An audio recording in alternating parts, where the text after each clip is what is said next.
মধ্যরাতে ট্রেনের শেষ যাত্রী।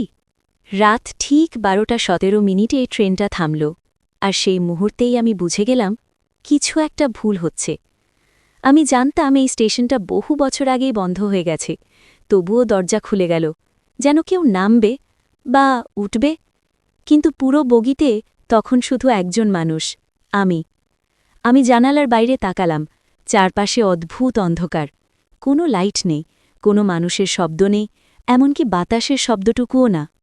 মনে হচ্ছিল ট্রেনটা যেন বাস্তব পৃথিবী থেকে আলাদা কোনো জায়গায় এসে দাঁড়িয়েছে। হঠাৎ দরজাটা নিজে থেকেই বন্ধ হয়ে গেল। ট্রেনটা আবার চলতে শুরু করল। আমার বুকের ভেতর ধুকপুক শব্দটা এত জোরে হচ্ছিল, মনে হচ্ছিল পুরো বগি শুনতে পাচ্ছে। আমি নিজেকে বোঝানোর চেষ্টা করলাম, এটা শুধু একটা ভুল স্টপ, কিছু না। ঠিক তখনই আমার বিপরীত সিটে কেউ বসে পড়ল। আমি জমে গেলাম, কারণ আমি পরিষ্কার দেখেছি এই বগিতে আমি একাই ছিলাম। ধীরে ধীরে আমি চোখ তুললাম। মেয়েটার নাম সুবর্ণা। চুলগুলো ভেজা, যেন অনেকক্ষণ বৃষ্টিতে ছিল। মুখটা অস্বাভাবিক ফ্যাকাশে, চোখ দুটো ফাঁকা, কোনো দৃষ্টি নেই, তবুও সে সরাসরি আমার দিকেই তাকিয়ে আছে।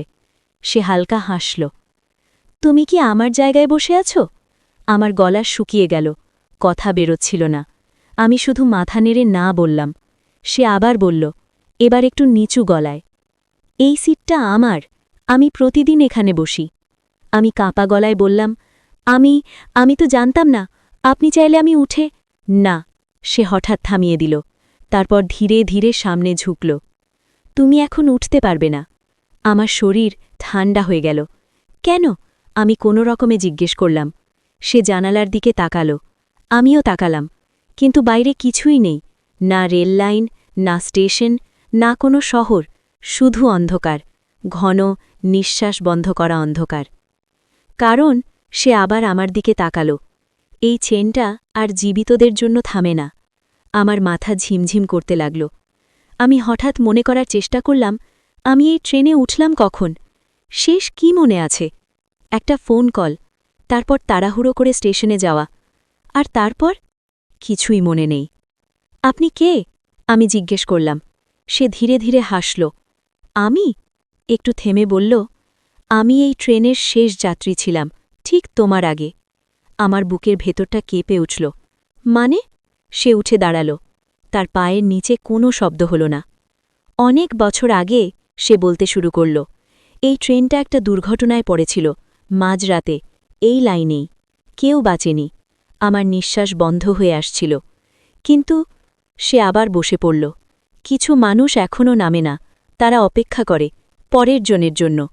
আমি কাঁপতে কাঁপতে বললাম, না না, এটা সত্যি না, আমি তো বেঁচে আছি। সে এবার প্রথমবারের মতো সরাসরি আমার চোখে তাকাল, আর আমি দেখলাম তার চোখে কোনো প্রতিফলন নেই, শুধু গভীর অন্ধকার। তুমি নিশ্চিত? সে ফিসফিস করে বলল। ঠিক তখনই ট্রেনটা হঠাৎ ঝাঁকুনি দিয়ে থামল। দরজা আবার খুলে গেল। বাইরে এবার হালকা কুয়াশার মধ্যে একটা ভাঙা প্ল্যাটফর্ম দেখা যাচ্ছে, আর দূরে একটা সাইনবোর্ড, যেখানে আমার নিজের নাম লেখা। আমি হতভম্ব হয়ে তাকিয়ে রইলাম। নামো, সে বলল, এটাই তোমার স্টেশন।